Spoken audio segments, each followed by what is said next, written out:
خبردار میرے جسم کے ابھی 1000 ٹکڑے ہو جائیں میں برداشت کروں گا، اس نبی پاک کے تلوے میں کانٹا بھی چبھے یہ مجھے گوارا۔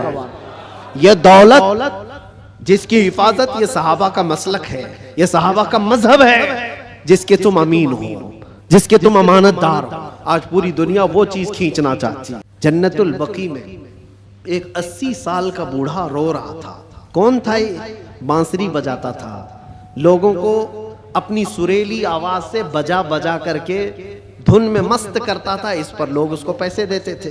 زندگی پوری گزری اسی میں، یہ بجانے میں۔ اور جب بانسری بجاتا تھا تو بہترین لے تھی اس کے پاس، بہترین طرز تھی، اور اس پر لوگ واہ واہ کرتے تھے، پیسے دیتے تھے۔ لیکن کب تک بجائے گا؟ جب بوڑھا ہوا تو سانس پھولنے لگی، اب وہ لے ٹوٹ جاتی تھی، بھدی لگنے لگی، لوگ تو سنتے بھی نہیں تھے، الٹی سیدھی باتیں کرتے تھے کہ بوڑھا ہو گیا، ابھی یہ بجاتا ہے، اس سے تو ہوتا بھی نہیں ہے۔ لیکن بیچارے کے پاس اس کے علاوہ کوئی فن تھا بھی نہیں، کرتا تو کیا کرتا، اس کی کمائی کا ایک ہی ذریعہ تھا یہ بانسری بجانا، اور اس کو بجا کر کے لوگوں کو خوش کرتا تھا۔ لیکن جب اس نے دیکھا کہ اب دنیا ایک پھوٹی کوڑی بھی دینے کو تیار نہیں، فاقے پہ فاقے آ گئے، مرنے کی حالت آ گئی، 80 سال کی عمر ہے۔ یہ زمانہ حضرت عمر فاروق کا ہے۔ اس وقت یہ بوڑھا جنت البقیع قبرستان مدینہ طیبہ کا آیا اور اس بانسری کو اپنے گھٹنے سے توڑ ڈالا، توڑ دیا اور کہا پھینک دیا۔ کہا اے خالق کائنات، تو نے مجھے پیدا کیا، لیکن اگر میرے حصے میں رزق نہیں ہے تو مجھے موت دے، میں قبرستان میں کھڑا ہوں، میں اب کسی اور پر بوجھ نہ بنوں، میں یہیں مروں اور یہیں سو جاؤں، مجھے معاف کر دے مولا۔ وہ روتا رہا۔ جب حالات کا مارا ہوا آدمی مولا کی بارگاہ میں روتا ہے نا تو اس کا دل بھر آتا ہے۔ حالات کا مارا ہوا جب روتا ہے تو اس کے رونے کی آوازیں آسمانوں کو چیر دیتی۔ تمہیں اندازہ نہیں، یوں ہی رونے والا الگ ہے، لیکن حالات سے مارا ہوا دل کا ٹوٹا ہوا جب روتا ہے تو اس کی آوازیں 7ویں آسمان کے اوپر جاتی ہیں۔ رویا، بے انتہا رویا، اور گر کر کے وہیں سو گیا۔ نہ کھانا ہے نہ پانی ہے، کئی دنوں کا بھوکا ہے۔ اللہ اکبر، یہ زمانہ ہے۔ حضرت عمر فاروق رضی اللہ تعالیٰ عنہ مسجد نبوی شریف میں ہے، اور وہ پڑھتے پڑھتے حضرت عمر کو اونگ آئی، اور جیسی ہی ان کو اونگ آئی خواب میں رسول پاک تشریف لائے۔ فرمایا عمر جلدی اٹھو، اپنے گھر سے کھانا پانی لو، اور جنت البقیع میں اللہ کا ایک مہمان کھڑا ہے، اسے کھلاؤ۔ حضرت عمر گئے، کچھ نہیں دیکھا، کون ہے کیا ہے پتہ نہیں ہے، کون ہے معلوم نہیں، حکم ہوا، گھر گئے اور توشہ دان لیا، جو کھانے پینے کی چیزیں میسر تھی سب لے کر کے فوراً جنت البقیع آئے۔ دیکھا کہ کون ہے یہاں پر، اتنی رات گئے، کون بندہ ہوگا، تلاش کرتے کرتے درمیان میں پہنچے تو ایک بوڑھے کو وہاں پر غش کھائے ہوئے پڑا ہوا دیکھا، اس کو اٹھایا، جیسے ہی اٹھایا وہ کانپنے لگا۔ وقت کا بارعب خلیفہ سامنے کھڑا ہے، وہ قیصر و کسریٰ جس سے کانپتے ہیں وہ عمر فاروق کھڑے ہیں۔ بوڑھا سوچنے لگا کہیں کوڑے نہ پڑ جائے، میری سزا کا کوئی وقت تو نہیں آ گیا ہے۔ عمر ابن خطاب سامنے کھڑے ہیں، کپ کپی تاری تھی۔ پوچھا امیر المومنین کیا بات ہے؟ کہا مجھے تو نہیں پتا کیا بات ہے، لیکن مجھے کھانا دے کر بھیجا گیا تجھے کھلانے کے لیے، تجھے کھلانے کے لیے، اٹھ، کئی دن سے تو بھوکا ہے، کئی دن سے تو پیاسا ہے۔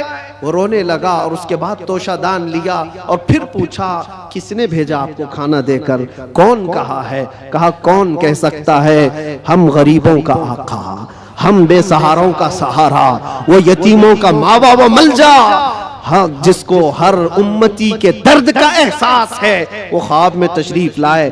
اللہ کے حکم سے حضور پاک نے مجھے فرمایا ہے کہ جا اپنے گھر سے کھانا لے جا، اور اللہ کا ایک مہمان قبرستان میں کھڑا ہے، اسے کھلا آ۔ اتنی بات سننی تھی، وہ چیخ مار کر کے گرا اور کہنے لگا 80 سال تک میں نافرمانی کرتا رہا، 80 سال تک بانسری بجاتا رہا، دور بھاگتا رہا، آج ایک دن کیا اس رحمان کو میں نے پکارا، وہ 80 سال کی ساری چیزوں کو چھوڑ دیا اور میرے پیٹ بھرنے کے لیے وقت کے خلیفہ کو بھیج دیا۔ اس رحمان کا، اس ارحم الراحمین کا یہ مظہر ہے میرے عزیزوں۔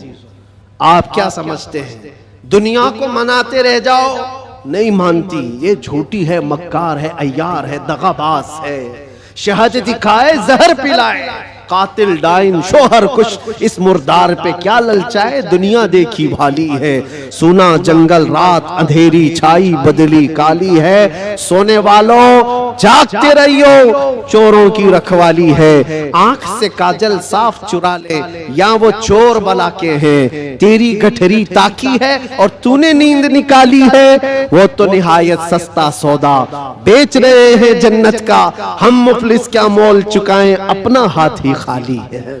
عزیزان گرامی وقار، میں صرف اتنی بات کہنا چاہتا ہوں کہ تمہارے پاس جو دین کا خزانہ ہے، جو اسلام پہنچا ہے، اور خاص طور پر سنیوں کو میں بار بار یہ کہتا ہوں کہ تمہارے پاس دنیا کی اتنی بڑی دولت ہے، اتنی بڑی دولت ہے جس کو آپ کمپیر نہیں کر سکتی کسی اور چیز سے، اس دولت کا نام ہے عشق رسول پاک۔ سنیوں کے سینوں میں یہ موجود ہے، وہ اپنے نبی پاک صلی اللہ علیہ وسلم کا نام آتا ہے تو انگوٹھے چوم کر کے آنکھوں سے لگا لیتے ہیں، بغیر کسی کو بتائے ہوئے۔ نبی کے نام پر آج پوری دنیا بھی، آپ کو پتا ہے، ناموں سے رسالت کا کوئی مسئلہ آئے اور اس پر کوئی آواز اٹھے اور کوئی بے قابو ہو سکتا ہے تو دنیا کو معلوم ہے وہ سنیوں کی جماعت ہی بے قابو ہوتی ہے۔ کیوں؟ ان کو پتا ہے، پوری دنیا جانتی ہے یہ اپنے نبی پاک صلی اللہ علیہ وسلم کے لیے جو جذبہ رکھتے ہیں دل کے اندر، وہ ایسا جذبہ ہے، جان ہے وہ، ہمارا جذبہ کیا ہے؟ جان ہے وہ، اور جان ہے تو، ہاں جان ہے ہمارے لیے، اور پھر ہمارا ماننا تو یہ ہے وہ جو نہ تھے تو، اور وہ جو نہ ہو تو، ہماری زندگی میں حضور نہ ہو تو کچھ نہیں، ہماری پوری حیات، ہماری پوری لائف، یہ جو خزانہ تمہارے پاس ہے یہ بہت قیمتی ہے، بہت قیمتی ہے۔ اسی کو اعلیٰ حضرت نے کہا ہے آنکھ سے کاجل صاف چرا لیں گے۔ آنکھ سے کاجل چرایا جاتا ہے کیا؟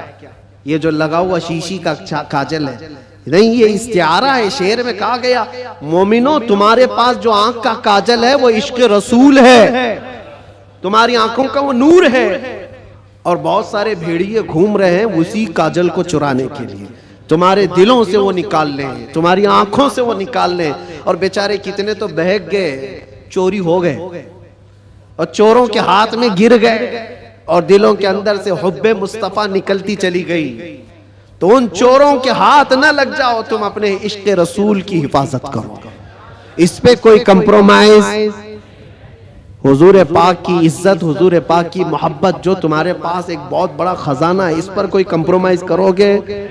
نہیں کرو۔ یہ صحابہ کا مسلک ہے، صحابہ کا مذہب ہے۔ مکہ مکرمہ میں ایک صحابی کو سولی پر لٹکا کر کے کفار و مشرکین یہ کہہ رہے تھے، ان کے ناخنوں کو پکڑ سے کھینچ رہے تھے، ان کی ناک کاٹ رہے تھے، کان کاٹ رہے تھے، ہونٹ کاٹ رہے تھے، اور آنکھوں میں گرم سلائیاں پھیر رہے تھے، اور پھر کہہ رہے تھے کہ دیکھو تمہاری جگہ محمد ہوتے تو کتنا اچھا ہوتا، تم آرام کر رہے ہوتے، ان کے نام پر تم کٹے جا رہے ہو، مرے جا رہے ہو۔ صاحب کٹ چکا تھا، تب جوش میں وہ صحابی بولنے لگے، خبردار میرے جسم کے ابھی 1000 ٹکڑے ہو جائیں میں برداشت کروں گا، اس نبی پاک کے تلوے میں کانٹا بھی چبھے یہ مجھے گوارا۔ یہ دولت جس کی حفاظت یہ صحابہ کا مسلک ہے، یہ صحابہ کا مذہب ہے، جس کے تم امین ہو، جس کے تم امانت دار ہو۔ آج پوری دنیا وہ چیز کھینچنا چاہتی ہے، حالات جو کچھ بھی ہوں، جب بھی حضور پاک کی محبت کی بات آئے، ساری چیزیں ایک طرف، میرے نبی کی ذات ایک طرف۔